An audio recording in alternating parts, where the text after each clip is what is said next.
Endometriosis. It's disease in which tissue similar to the lining of the uterus grows outside of the uterus. It can cause severe pain in the pelvis and make it harder to get pregnant. Laura has been diagnosed with stage 4 endo along with polyps. Today, she tells us her story. Laura, who is joining us today, has been diagnosed with stage 4 endometriosis, and she's also dealing with polyps. So we actually have a lot in common today.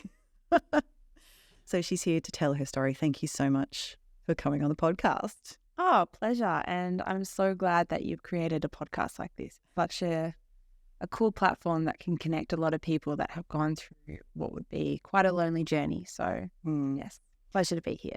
I think that's the frustrating part about it. It does feel like such a lonely journey because you can't see it. Yeah, exactly. It's why finding, people that have gone through all sorts of different journeys, it's like it kind of, it just gives a bit of comfort that you're not alone. Well, hopefully. That's the aim of the podcast, at least. Let's go through your journey of what's gone on for you.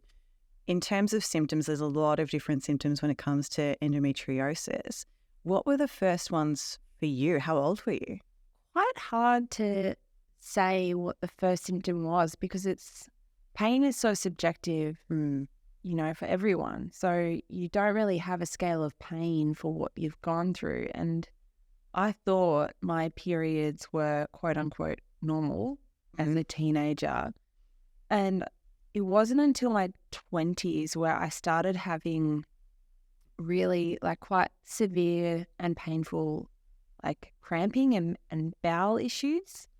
But I separated that as well to the symptoms of endo. So those were treated separately for a while, and there's a couple of things going on down there. So it's kind of hard to see the forest from the trees. But I think it took the pain to be quite targeted and quite crippling for me to really get on it and to really start identifying that pain with something, that could have pelvic related. And that's what took me to the journey of getting a diagnosis was, that quite crippling, bowled over pain where I was like, okay, this period pain isn't normal. And that didn't happen until the last couple of years, to be honest. Oh, wow. So it got quite severe maybe in the last 3 years, but I'd say in my 20s and my later 20s, it was painful but manageable. Okay. So, because I guess we were told, I don't know if you grew up in the same way, that you were told that your period is just painful. Oh, totally. Yeah, and it's totally. Only sort of finding out from specialists now that any sort of pain with your period is actually not normal. Totally. And you just have to think, I know it's this might sound... Say whatever you want on this podcast, we're fine. But how can a male doctor describe what a normal period pain would be like? How would they be able to tell? And for a long time it was that's the typical endo story. I would say every endo patient might have very different ways of managing the pain, but it seems like the common narrative is just being dismissed by doctors all your life in terms of it's just period pain, get a heat back, honey, get some Nurofen, Panadol, and just wait it out. It's really frustrating. It's really frustrating. And now we know they've done some actual scientific research around it to know that some people's period pain is equivalent to a heart attack. Yeah. Okay, that's a problem. That's a huge problem. Once a month. Yeah. We've come a long way, but we've got a long way to go.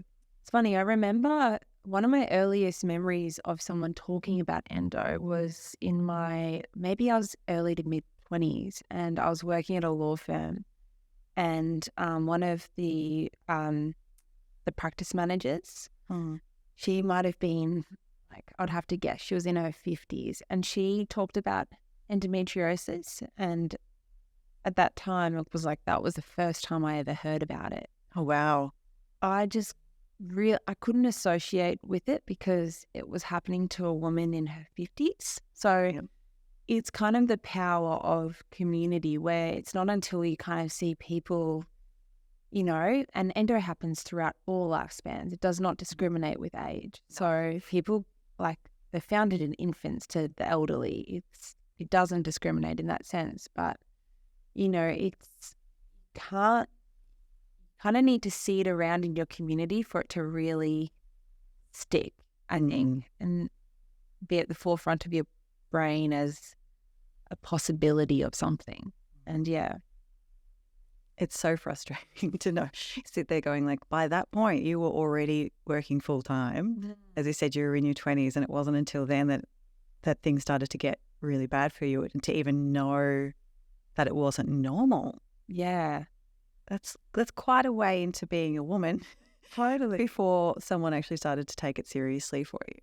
What's the worst day of endo for you?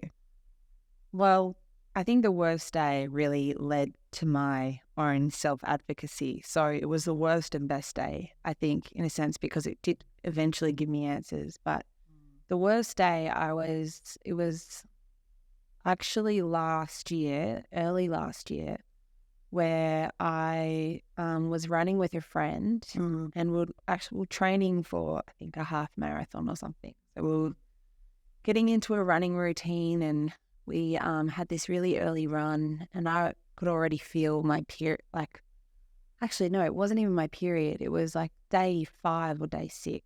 Oh, so ovulation potentially. Not necessarily ovulation. It was just after my bleeding. Oh. And so normally that's my kind of safe zone, because my non-safe zone in terms of when I'm in pain is like the week before or a couple of days before and the couple of days into it. Yeah.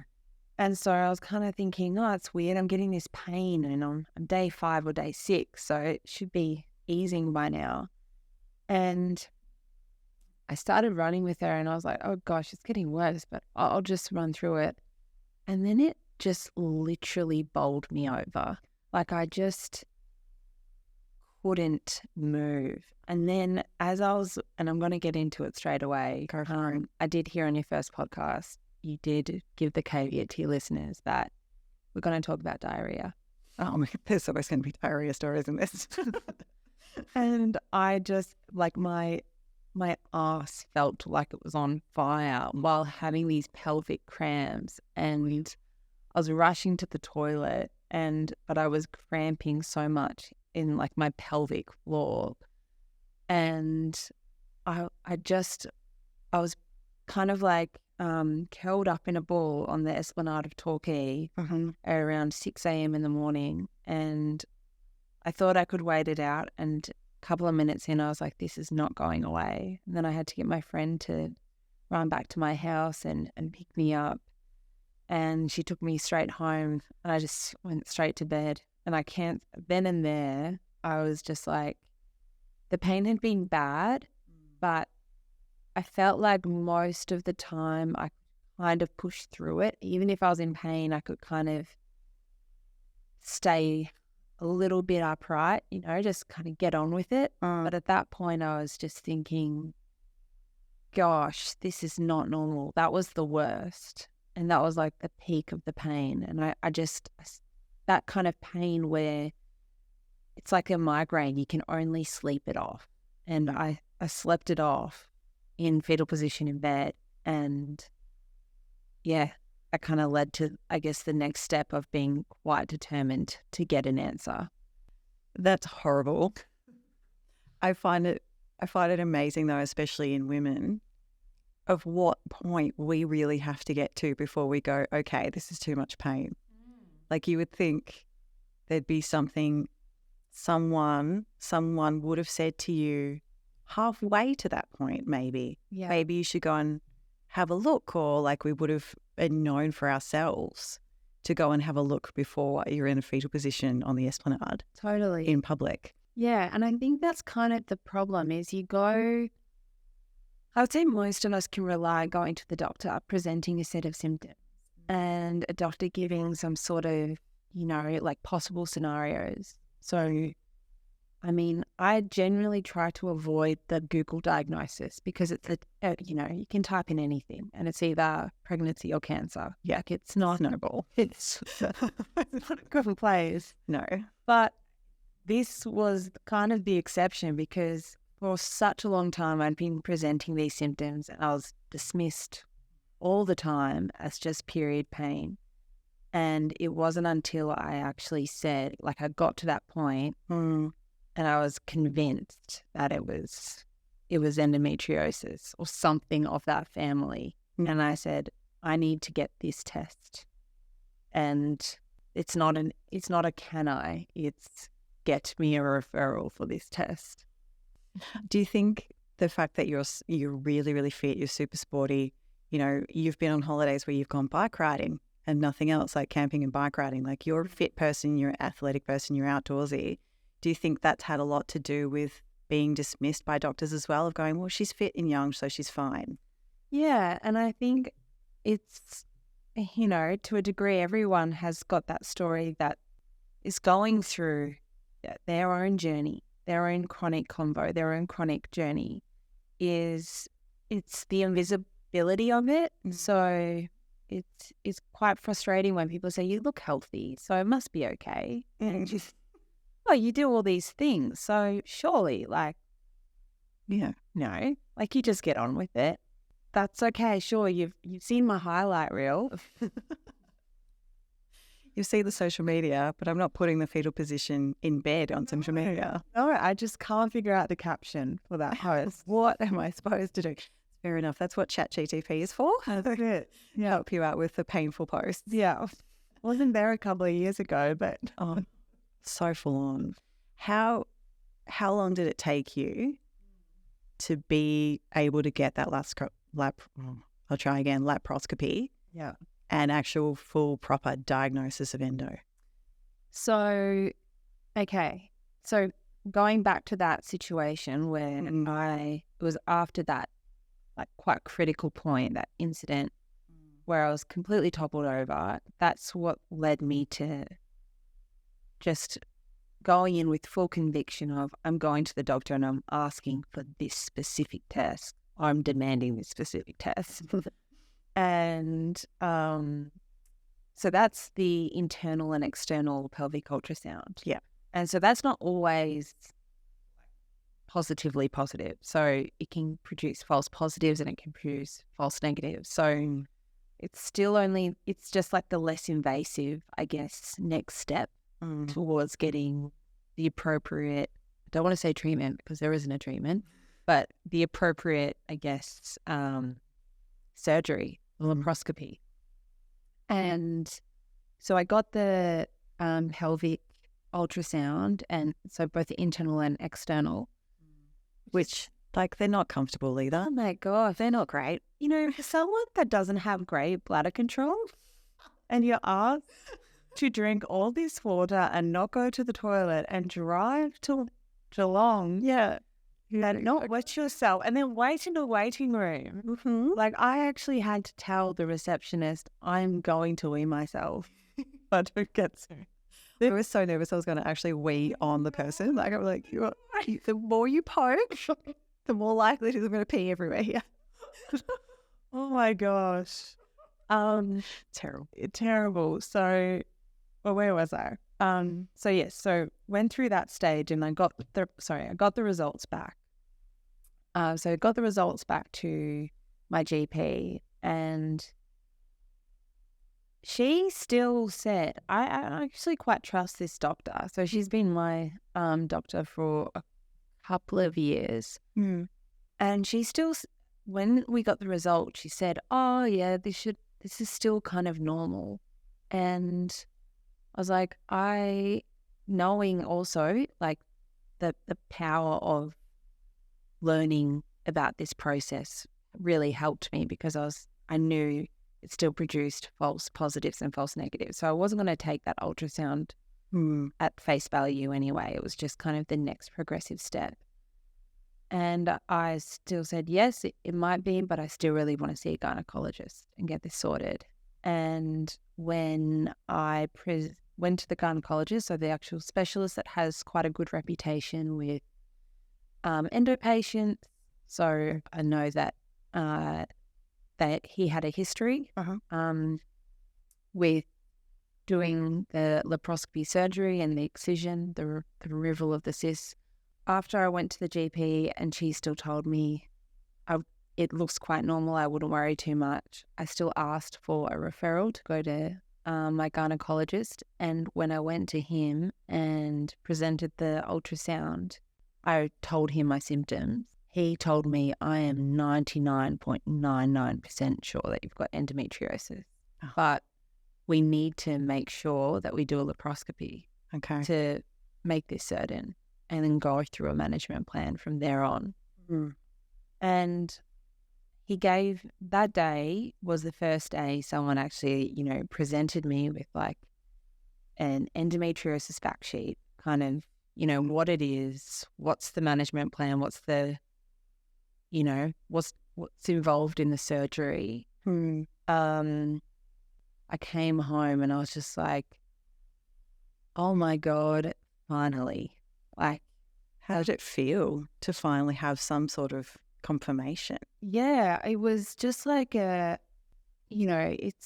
kind of fast tracked the journey to get there, but it still just felt like, whoa, I just thought I was going crazy. Like, and I think that's a thing, like with quite invisible illnesses at times, you just think, do I just have a low tolerance for pain? Am I, like, if you're getting all this resistance from doctors and specialists, like people in the field that you trust, and you just can't really find out what you need to know to manage life better.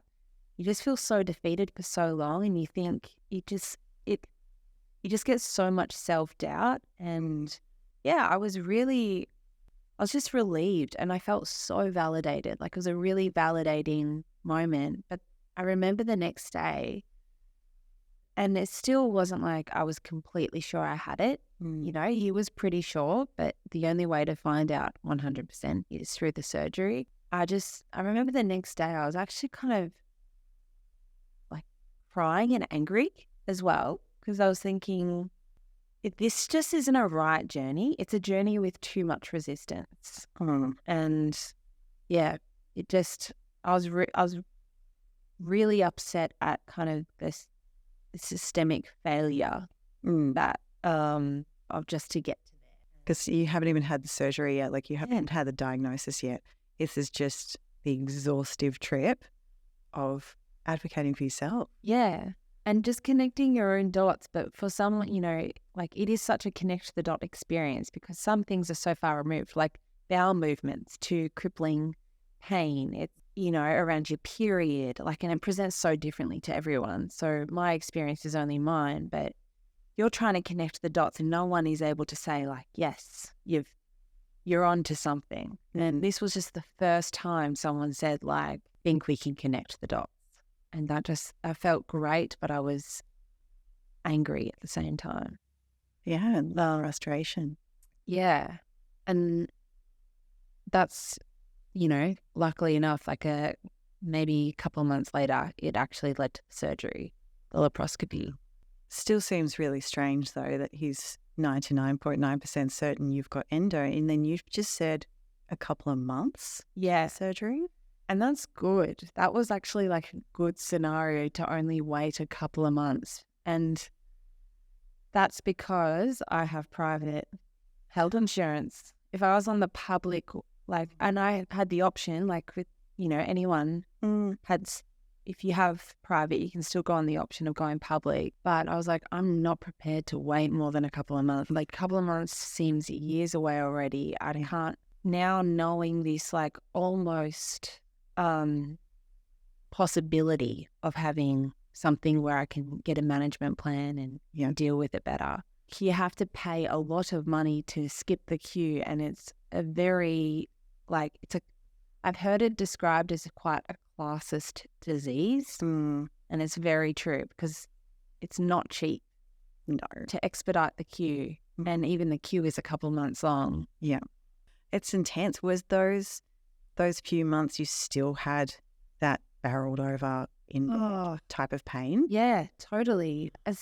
And there was some sort of, even the thing is though, like having that barreled over pain when knowing that, okay, something is happening, it just felt a little bit more tolerable. Okay. It was like, this is, it's still pain, but when you feel that you're closer to an answer, it's shitty, but you just feel like at least there's a little bit more clarity and there's something happening. Like having that booked date, I had it in my diary and it was like my countdown to Christmas almost.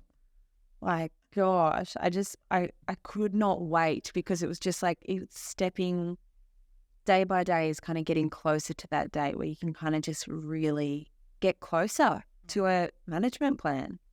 Can I ask, how was the laparoscopy? What was the experience like? Yeah, so some of it, the laparoscopy procedure was an overnight stay for me. And going into it, I wasn't too nervous or anything. I was just kind of happy to finally get some attention down there.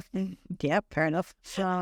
Waking up from that laparoscopy, I've never actually been in that much pain. And my gynecologist met me after. Yeah, so you go under general anesthetic and they take, I think they do 4, maybe it's not for everyone, but for me they did 4 incisions.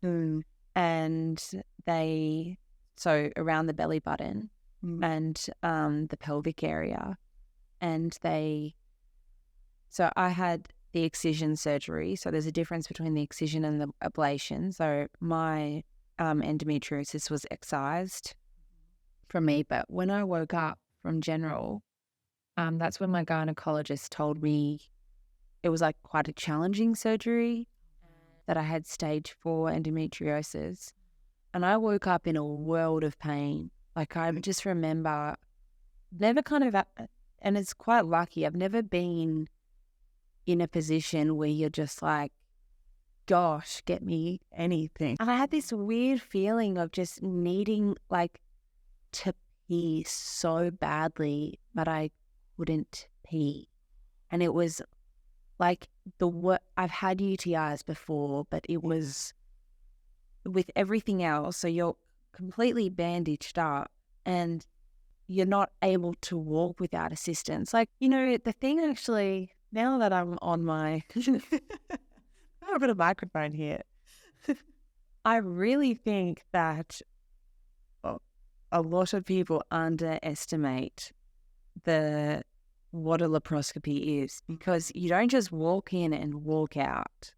Like, I've had many colonoscopies before and you're dazed, but you can walk. I had no idea that I wasn't going to be able to walk to the toilet without assistance after surgery. Like, it's a major surgery. It's a major surgery. And it wasn't I don't think it's really described that way. And it's also just, it's kind of unbelievable to me that we only can diagnose endometriosis with a surgery that's quite invasive, let alone expensive. Like we have to get to there. It's confusing, isn't it? You'd think there's got to be some other way. Yeah. They can see what's going on. Like it's a different fluid. Very different. I know that there's been advancements and I won't speak to those because, there's many experts that give proper information, but gosh, they really need to work on that.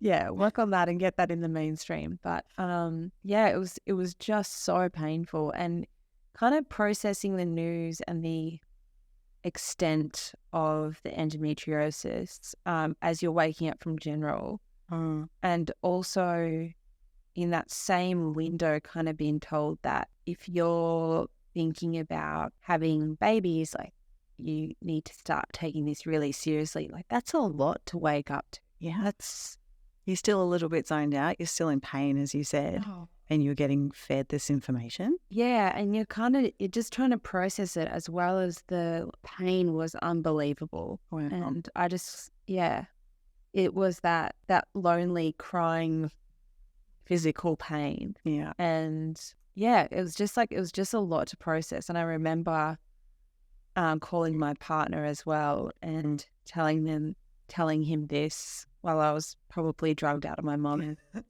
just sobbing. Be like, where were the babies? How is it going to happen? Yeah. And that's a whole nother story as well. So yeah, it was a very weird process. So physically and mentally, and I know these will be two very different things, how long do you think it took you to recover from that? Another thing that's quite underestimated is thinking you'll just do surgery and you'll go back to kind of work in maybe a day or two. I was initially told to take a week off, and then the actual receptionist told me I'm going to do 2 because I think you'll need minimum 2. And I was even thinking 2 sounds like maximum. Yeah. And I went back to work in 2 weeks, but I went back to work on day 1 and it was just like, nah, I need another week off. Like, it's just so weak, and your body's healing. You've had all these excisions happen in your organs. Like, it's a really invasive surgery. And I just remember not being prepped for that. Even though I felt quite armed with information along the journey, it's just, I didn't really know anyone in my community that had gone through the surgery before.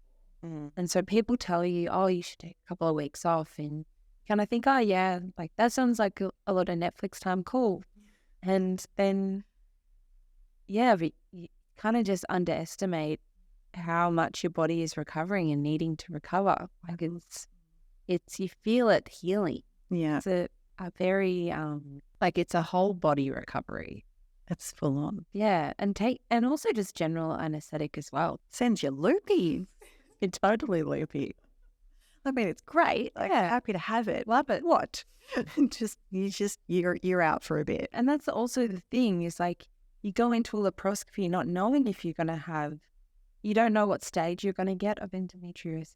Because you didn't even know how many of the excisions you were going to have. Yeah, you didn't even know 100% if you had endometriosis. Okay. So you're going into the surgery thinking, well, I hope they find it, because otherwise this is what am I doing this for? This is quite the invasive surgery. So it's a weird complex, because you're like, I hope they find something. Otherwise, like, I'm going to have to do something all over again, you know? And I'm not wishing endometriosis on myself. I'm seeking for some answers. And so you don't really know what your recovery is going to be like, because you don't know how extensive it is going to be. And it's a whole body disease. It can spread to every organ. So you don't know what they're going to find. Which is a lot mentally as well. Yeah. You've got the physical side of things. Yeah. How did you go with knowing that information, with going, you know, like you and your partner want kids?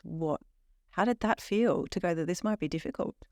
Yeah, and that's the funny thing, actually, because we aren't 100% certain either way of having kids or not. It was more probably do want to have kids, but don't know really if we do.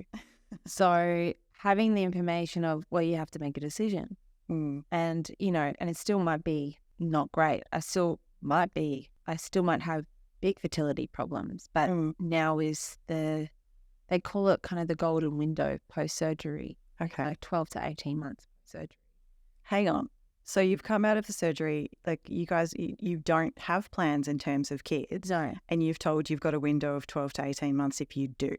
Yes. So it's called the golden window. It doesn't mean that it's not, just means that this is your I guess like your womb is clean from the lesions and the cysts. And so, like, for example, my right ovary was, he called it infested. Oh, lovely. That's great wording. Lovely. Horrible. Which also explained every second period being a nightmare. Oh. Because each period, one ovary is working. So they take in turns. It's like a little tag team. That's cool. Yeah, it's very cool. To have that information of, well, this is the opportune time.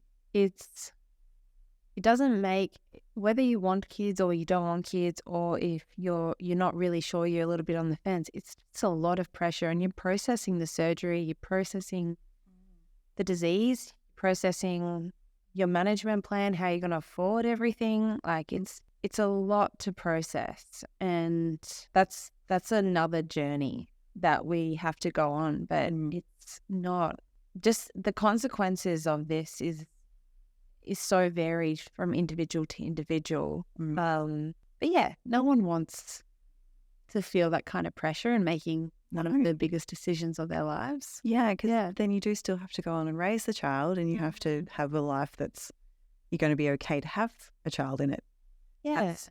So if you don't, I don't know if you know this information or not, but if you don't use that 12 to 18 month window, in a couple of years' time, when you guys decide, sure, yeah, let's do have kids. If you do, does that mean you have to have another laparoscopy to make it clean again?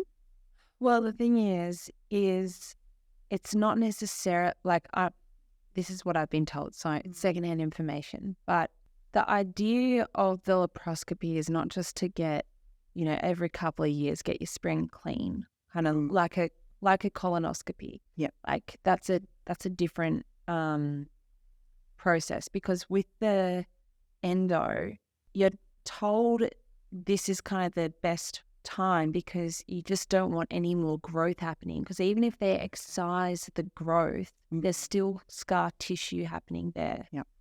So it's not necessarily a situation where it's like, oh, come back in a couple of years when you're ready to have kids and we'll, do it all over again. That might be an option, but it's still not the ideal option, because you'll have endometriosis, even though it's been excised from where it grew, it's just going to grow another part.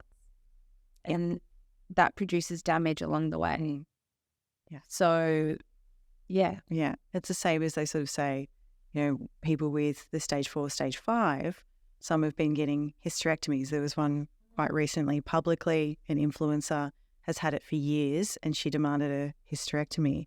And that I all for it, go for it. Like if that's going to make her feel better, awesome.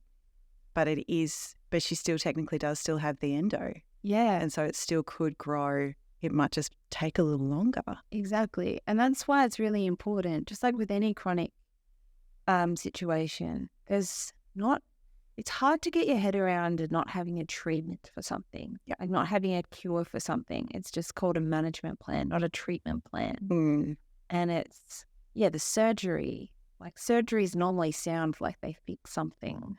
Whereas this surgery, it's not fixing anything. It's just removing the damage that's been done, but not even removing the damage that's been done. It's removing the thing that's causing the damage.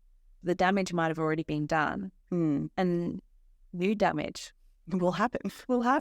Because it's never entirely gone. Yeah. And there's so many different, there's so many different views of ways of managing it. And, things like going on the marina or going on the pill or having a baby, is also... I could go on for a long time about that particular part of the plan. It makes me really angry. Oh my gosh, it makes me so angry because one, you might not be able to have the baby. And it's also not true. It's not true. Like, great. Oh, so, being pregnant for 9 months will make you feel better. Okay, then I have to look after a child. Yeah. Oh, that thing that we bought at the chemist to manage the endo? Wow, it's 10 years old now. I really hate it when they say that. Exactly. And I think that narrative is changing a little bit. I certainly got that narrative. So it's not changing yet. It hadn't changed in the last 12 months at least, but it's kind of emerging news that this prognosis is incorrect information. Good. That's great to hear. Yeah. Happy with that. Me too. So your management plan, it does involve you have to be on the pill, you're on contraceptives every day. Yep. So my management plan at the moment is, I try to look at it quite holistically, because it is quite a holistic disease in terms of what it affects. But things like pelvic physio has really helped, because when you're pelvic pain, when you've been going through a lot of pain, I used to think that my pelvic floor was really weak because I needed to go to the toilet a lot. And so I thought, okay, I might have like a underactive pelvic floor. And then it was post my surgery where I started, going through my management plan, and I went to the pelvic physio, and she said that actually you've got an overactive pelvic, and that can cause the same symptoms. Because when you've got an overactive pelvic floor, you're still needing to maybe urinate, need to urinate frequently. But the thing is, you've been tense with this pain. So all that, when you think about pain, your muscles tense up as you're anticipating pain or responding to pain. So that's been quite helpful and is quite a journey. That's not super fun, but it's been helpful. Also, going to a naturopath, getting anti-inflammatory supplements. Yeah, it helps a little bit. Making a few changes in my diet. CBD oil also is being quite helpful. And then just lots of baths and hot water bottles. Best things at the I just discovered the strap-on heat pack, which has been a game changer. I want one because I used to just walk around with my hot water bottle and my dressing gown cord, attaching it to myself, which was a great look. So this is definitely an upgraded look with my strap-on heat pack. That's just made going to work, I can wear a baggy shirt and go to work. Yeah, with that, and that makes it a lot more easier to manage the pain because heat is the friend. Heat is a very good friend. Yeah. When it comes to work, you've just said then, like trying to sort of hide it really from work. Do you find it's just like you just don't want to talk about it? You don't want it to be a part of your day all the time? You just don't want to fuss about it? Yeah, it's a funny one because I think it's about your relationship to work and how comfortable you're sharing that. So if you feel that you've got a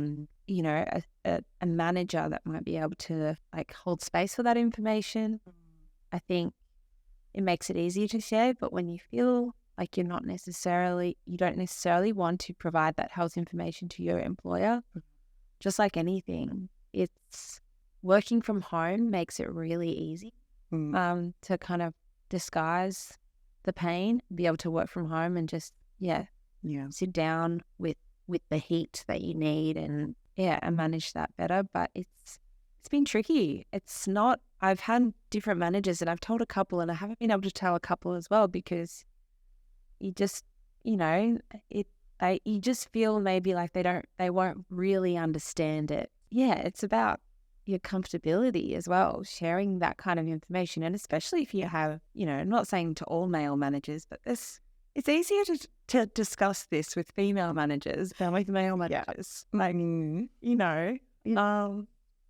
Older men, it's not always easy to talk about your periods. No.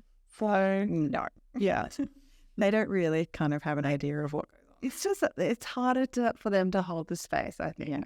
And that's not a detriment on them. No. It's not an experience they're ever going to have. Exactly. It's different. Yeah. Now we've talked, obviously, we're talking pelvic pain here. You've also had some issues within your bowels as well in terms of polyps. How did that come about? Well, this one is still destination unknown for me because we both are polyp people.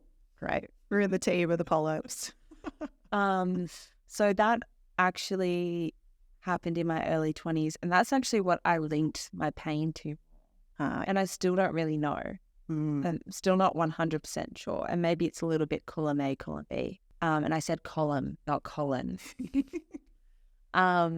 So, yeah, when I was in my early 20s and I was going through all these issues, I went to get that checked out, and I was referred to a gastroenterologist, and I got both a endoscopy and a gastroscopy, and they discovered that I had hyperplastic polyposis syndrome. Wow! So I had maybe about 40 polyps found in my colon, and from there, I've had to get a colonoscopy every year. So every 12 months, I've had to get one and just get them removed. So they're not growing back too aggressively. I think the average is maybe I'm getting 5. More lately, the average has been maybe 5, give or take, Great. a year. Yeah, that's better than 40. Yeah, it's better than 40. My problem with that diagnosis is it feels like it could be like a symptom rather than a diagnosis. Right. And in terms of there's no management plan. The management plan is get a colonoscopy every year. And we've discussed this off About how we feel about that. Yeah, and it's hard information to kind of get your head around because you're thinking, so there's nothing else I can do in my lifestyle. Like I'm not a smoker. I don't drink excessively. I am pretty healthy otherwise. There's nothing I can avoid eating, nothing I can do differently. And yeah, the answer is see you in 12 months for me. And Yeah. you said see you freaking tomorrow. Every 3 months for me. And it's even one of those, like you have all of the frustration for a lot of people of all the doctors tell them to do is exercise and weight loss. You don't even get that with polyps. Yeah. They're just like, no, there's nothing you can do. It's like, what are we, there's got to be something. And I don't know, it's always, I really don't have an answer to this, but I'm thinking if there's polyps growing in my colon and I'm getting endometriosis, something growing in me, like, is that a sign of inflammation? Like, are they both inflammatory diseases? Like, I just have, like, is there a link between the two, or is it just I'm just the lucky one with 2 different things to manage? I don't know. You've got 2 people in this one tiny room right now who both have the same symptoms. Both, like, mine's not a diagnosed endo, haven't had to go through the laparoscopy. Everything's actually sort of been fine just to be medicated. Yeah. So I definitely wasn't anywhere near as high as you, but I've had the same issues. Yeah. And it was my early 20s when I ended up being cut open and things figured out. And I just go, is there something in terms of the endo of it doing something on the outside of the bowels? Yeah. Because it's the same area. And it's a whole body disease. It does not just stop at the pelvic floor. Yeah, there's got to be some connection.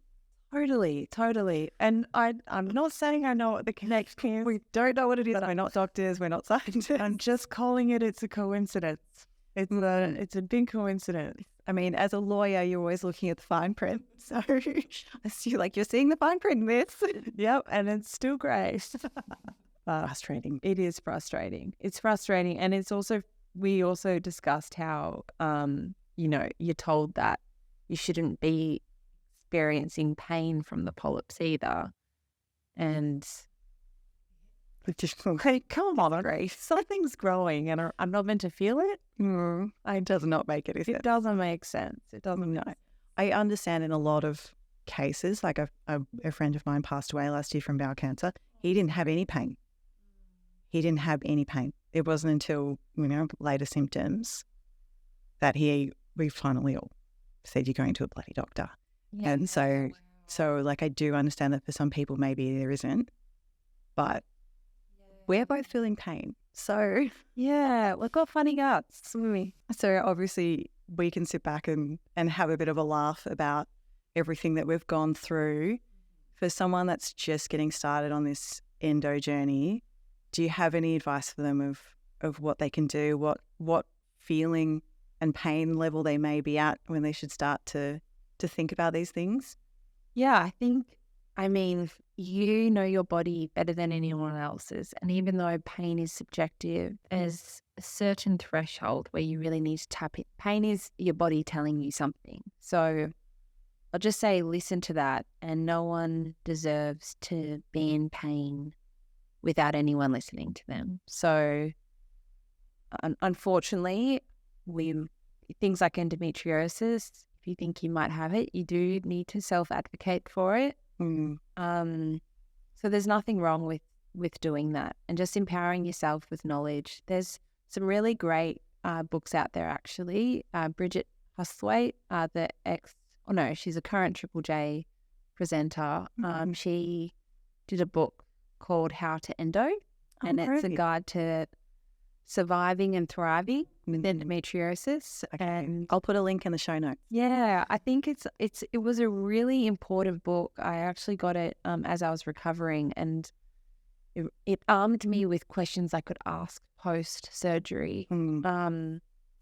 So there was some sort of follow-up that I was able to ask the right questions, and I was able to adopt quite a holistic approach to it and just not feel alone. Like I said at the start, it's arming yourself with the knowledge, and if you can find some community as well, even if that community is online, it's just, sharing your experience helps people. And I think that if I didn't start seeing it, even though I didn't have close friends with endometriosis, but I saw, things like Bridget Huswaite and Bindi Irwin and, young women start talking about it, it started planting that seed. And I'm really grateful that it's starting to be vocalized, and women are, it's not that women have been silent about this disease, it's just that no one has been listening. So just being patient and try to, find the right person that will listen. Hopefully it won't be too long of a process, and we're getting a little bit more progressive and further with that. So do you think it's getting better? Like, do you feel that women's health is starting to be taken a little bit more seriously? We've got women's health clinics now, medical and scientists are more looking at the women's body instead of just the male body. Do you think it's coming along? I think it's coming along. I think it still has a far way to go, but I think even just the conversation that, yes, women's, quote unquote, women's issues are, we have not been heard for a long time, and the anatomy has been focused on the male anatomy, where that's starting to be in the conversation. Now, we've had a very gendered lens with medicine and treatment and management plans. So the conversation is getting out there, but we still, there's a lot of money that still needs to be put into certain foundations. Like, I know, for example, with endometriosis, it has got the same amount of people going through the condition as does diabetes, but it has 5% of the funding. Wow. So, it's just that scale of quite a debilitating condition, but it's just looked at very differently because it affects a certain group of people. They're not always heard. Very politically correct said. Well done. Yeah. Thank you so much for taking the time and sharing your journey with us. Oh, thank you so much for having me. Thank you so much, Laura, for sharing your story and giving us a better understanding of endo and the process of a laparoscopy. We are absolutely grateful for your openness about your experience. The book mentioned is in a link in the show notes. If you're looking for support through your endo journey, there is also a link to Endo Help. An episode with founder Kat Stanley will be dropping soon. This podcast was recorded on Waterong land.